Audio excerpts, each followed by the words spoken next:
Hey yo, what's going on everybody? I'm finally back with a deck profile and I finally topped a regionals. I'm so happy. I finally got my invite. I am extremely ecstatic that I finally did it. I finally pushed through. I got sick of bubbling on top of bubbling on top of bubbling. Even at like OTSs, like I had to win one more game to make it. I seemed like I was always one more game away from winning, and I finally pushed through. Oh, it felt so good. It felt so good. So I'm not gonna make this video too long because I got a lot of inspiration from Joshua Smith. Shout out to Joshua Smith. Him and Pac are like one of my two favorite competitive players in the game right now. I don't know, I just love those guys to death. I like their innovations, I love their thought process. I learn a lot from them, and it kind of developed kind of into my play style, the way I like to play and stuff, and I have a lot of high respects for those two players, so shout outs to those two guys. But mostly for Joshua Smith, because I was playing Snake Eye, pure Snake Eyes with the hand traps and Jet Synchron, but I decided to take a leap of faith and build this deck in a week, and I got a lot of inspiration for him, but I made a couple like revisions. I did some like slight changes to kind of like help me push through to do well at this regionals, and it took a lot of people by surprise. So before I get into that, especially since we came back from an event, I want to talk about the matchups I played because I wrote it down on my notepad. My round, by the way, I only won 2 dice rolls out of 9 rounds. I only won 2, which was once in the very last round versus Branded, and I actually won a dice roll in the mirror match. I want to say it was like round 4, so round 4, round 9 are the 2 ones I won, and I actually bricked. So I lost that game anyway. So I'm just like, the very first time I actually went first in the game, I actually lost a round. I couldn't beat him game 3, so, which is very funny. So going over the matchups really fast. Round 1, I 2-0 Rescue Ace. Round 2, I 2-0, I call it the mirror match, but it was just pure Snake Eyes. So I 2-0 pure Snake Eyes. Then round 3, I 2-0 Cash Tira, which is really cool. And then in round 4, I 1-2 versus Snake Eyes. I lost. That was a game I bricked, and it was very unfortunate. I tried to do my best.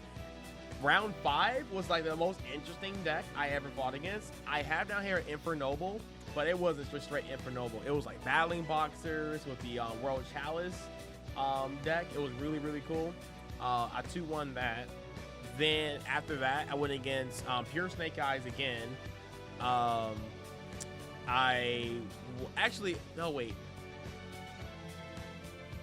Yeah. It was the pure Snake Eye deck.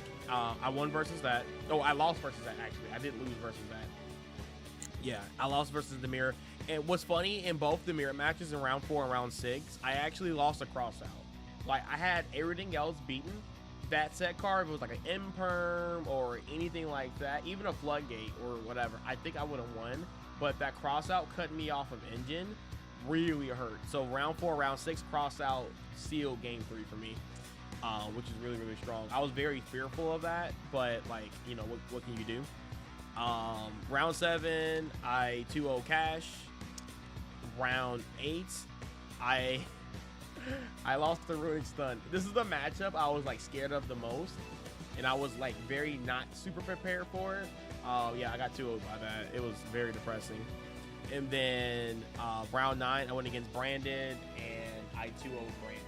So let's go ahead and get into the deck profile, and yeah, and I'll probably do a couple shout outs at the end of it and stuff like that. So without further ado, let's start with the standard stuff. I play the 3 Snake Eye Ash.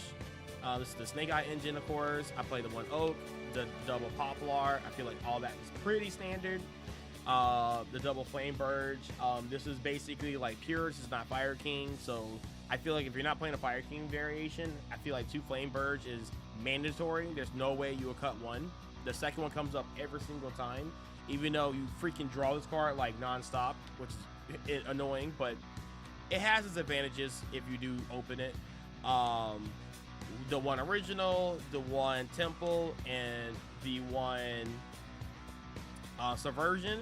This card put in so much work. This card put in so much work. It definitely works really well in a like more board breaker type deck, but this card was insane.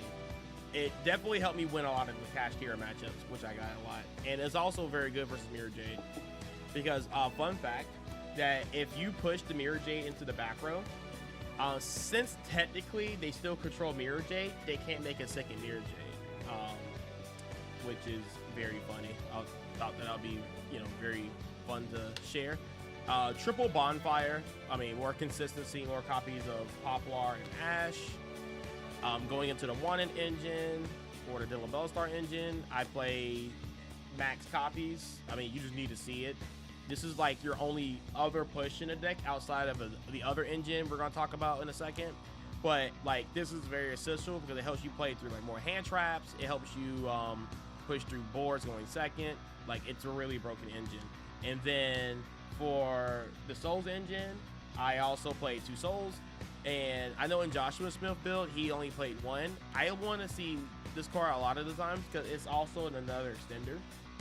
And it's not very good going second. I usually typically side these cards out going second, but it's very strong. And there's some hands where you'll draw like multiple bonfires, or there's a combo where you can actually send the Flame Birch in the Spell and Trap Zone to like do combos and stuff like that. It's like, it's very cool. I really love this card. Only going first though. I do not like this card going second. And because it plays into your Drove, because people do side Drove versus me when they see I'm on this kind of like variation. Even though there's a couple of hands I got Droved and I still OTK'd him, which is insane. Going into like this package.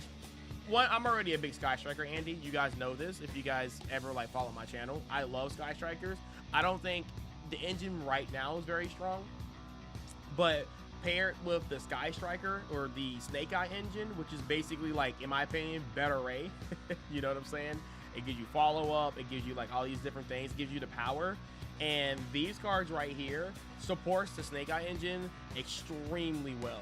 I'm not gonna get into the combo lines with how it really works, but I definitely figure out a way that if you start off with Hornet Drones and if you have Snake Eye Ash, you play through like Nib, you play through like Imperm, Baylor. The only scary card is, I guess, technically Drove, but you can still play through Drove because if you open Hornet Drones and you do your full combo and you normal summon Ash, like, you still play through the Droll like normal. So like, it only hurts when you engage and they Droll you. You can still combo through it if you just normal summon Ash and activate the effect to like still kind of make the same inboard. But like, this package going second is insane. Some people really thought I was actually on just like Sky Strikers, and I feel like hard to believe if I made it to like round 6, round 7, that deep into the tournament with Sky Strikers. But I had people Imperm Kagari. I had people just like hand trap it really funny. And going second, this automatically allows you to go into an SP Little Knight to like even like start breaking boards and stuff. It was a really good card. Like, this engine was insane. The amount of times I like engage and then draw like the out was insane. It happened multiple times. Going with more non-engine, we went the board breaker approach, of course. So the triple enemy controller, broken. Droplets, broken. These cards were just equally like just as good as any other card in this deck. It literally chews through boards going first. Like, enemy controlling their cards is like very surprising because people are not playing around these type of cards, so they got a ton of value. Even when like they'll go into like battle phase to like beat over my SP Little Knight, I will activate enemy controller, just put it in defense, and then like this card plus IP Little Knight, or the IP Little Knight, no, IP, the regular IP, not SP, it equals a threatening war. And then you guarantee live, and then like you still have like Princess in the grave, and like you just win that game. you automatically win that game. It's so crazy how many times I like enemy controller players, and it just won the game. Triple thrust and then triple tactics. Like these cards were insane. They were so broken whenever they resolved. Like I feel like if I resolved these cards, I pretty much won the game. That's what it felt like. In combination with other cards in my hand. And then of course we played the one Black Goat's Lab. Shoutouts to guys, my round 4 opponent, was it round 4 or round 3? Whenever I played against the cash player, shoutouts to him because there was a line where I went first. He hand trapped me. I activate thrust and talents to look at the hand and spawn back something, which was like spawn back one of his starters, and he goes into like unicorn, search birth, and then he special summons the baby Arise Heart. I thought about it, but I was like, what does this really do, right? So then like he special summons Rise Heart, banished 3 from my deck, and then he banished the Fenrir, which was like perfect because I wasn't scared of the baby Arise Heart or the whatever XYZ he was gonna make. I was scared of Fenrir. So when he banished it and activate birth to like kind of special summon the Fenrir, I activated Black Goat's Laugh, and that sealed the deal. Like he could not push through the board with that Fenrir or without the Fenrir. So it just won the game pretty much on the spot from there. So, oh, and another thing too, unfortunately, one of my mirror matches, I went first, and my opponent Baylor my Ash. So I triple attacked his talent, looked at his hand, and he literally had Black Witch Wanted, and I think like Snake Eye Ash or something. I spun back the Snake Eye Ash, and since I knew he had like 3 Della Bellstars in his hand, I triple attacked his talents, set this, and in the standby phase, I called the Black Witch, and it this traded with 3 cards. Like this card alone traded with 3 cards. Like that was like the most insane Black Goat Laugh I've ever seen. So that was really insane. Unfortunately, my opponent top deck Snake Eye Ash, so he could like still play the game. But yeah, it was just very unfortunate. But yeah, I still obviously full combo, so I could handle one Snake Eye Ash. But yeah, Black Goat Laugh was broken. Going into the extra deck, I'll go over it really fast. 1 Kagari, 1 Kaina, 1 Link Rebo. These are the Link ones. They were really good. So the difference between what I decided to do over the Joshua Schmidt build is that besides the second Souls, I decided to play a second SP Ludenite over the Sakura Gardener, because if you open up Snake Eye Ash or Poplar with like the way to Hornet Drones, I think turning the Link Rebo and the Kaina into a SP Ludenite played around so much. Like it played around, like if they decide to nib, then you can like activate SP Ludenite effect to banish the Snake Eye Ash and the SP Ludenite. And if you search, like say for example like original, then the Poplar goes back into the spell and trap zone, and then you activate original to send the Poplar, and then you special summon Oak, and then you still full combo, and then you get the SP Ludenite back, and you get the Snake Eye Ash back, and then you still pretty much have full combo. It was so insane how many people like was about to Valor me and they didn't Valor, because if they Valor your Snake Eye Ash, then you activate Link Rebo's effect, and you play through so many hand traps. It's actually insane how like good the Sky Striker pack was going first. It was really broken. Also, this is a time card. Never came up, but in theory, you can go into the engage into Hornet Drones, Kagari add back Hornet Drones, and then you link into the Kaina, and then you activate Hornet Drones, and then you gain 100 life points for time. Never came up, but it was there just in case it did, right? IP Masquerena, Dark, Broken, Hida, we got the Nightmare Phoenix, we got the Corinthian Princess, the Celine, the Appaloosa, the World Sea, Raging Phoenix, and Access Code Talker. I feel like all that's pretty standard at this point, so yeah, whatever. Then we got the side deck, and with the side deck, we went 1 Duster, triple Cosmic, kind of for like obviously backer removal. Very good versus the Fire King matchup, which I went against 0 Fire Kings, by the way. So, but this is basically the most side card I played was Cosmic. I feel like Cosmic was in every single game I played, right? So even going first, I had Cosmic, and that was very, very strong. So yeah, Magical Spring is very, very good. But you know what happened? It never resolved. It never resolved. Honestly, it did resolve versus my Runic Stun player, but I didn't draw any of the outs because I was trying to draw into these cards. And be careful with Harpies, because you can't Harpies on the same turn you activate this, because obviously there's spells and traps that are not destroyed. But it's very good with Cosmic because it banishes the cards. So, yeah, but it was mainly main for the mirror matches, like the Fire King and the Snake Eye matchup. But every time I activated, it got negated. So, didn't really have a chance to, like, draw 4. But I did draw 4 versus the Runic Stun player, but come on, you know. Dark Ruler No More. Dark Ruler No More was only for the pure Snake Eye variants, which I went against a lot, and I never really drew it. And even if I did like draw it, there were some times where I would just like play through their board anyway with the other non-engine and just kill them. But yeah, Dark Ruler was mostly for the Mandanium matchup or any deck that like sets like a very crazy end board.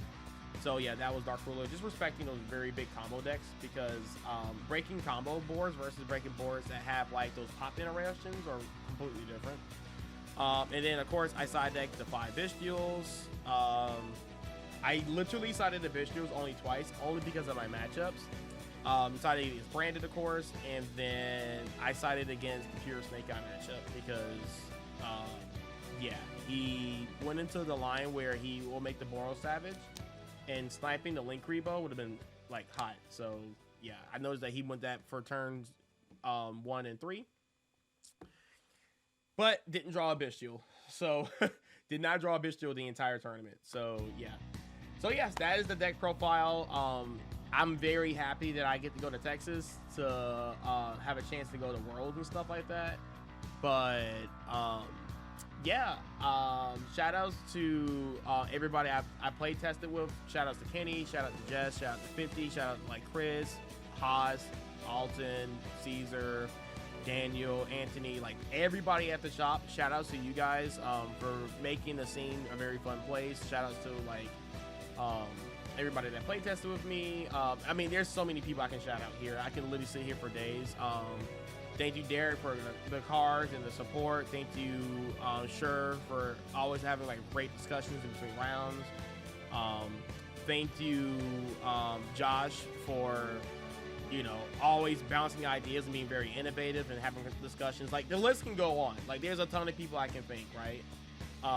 But yeah, with all that being said, I'm very humble and I'm very happy that I finally made my breakthrough.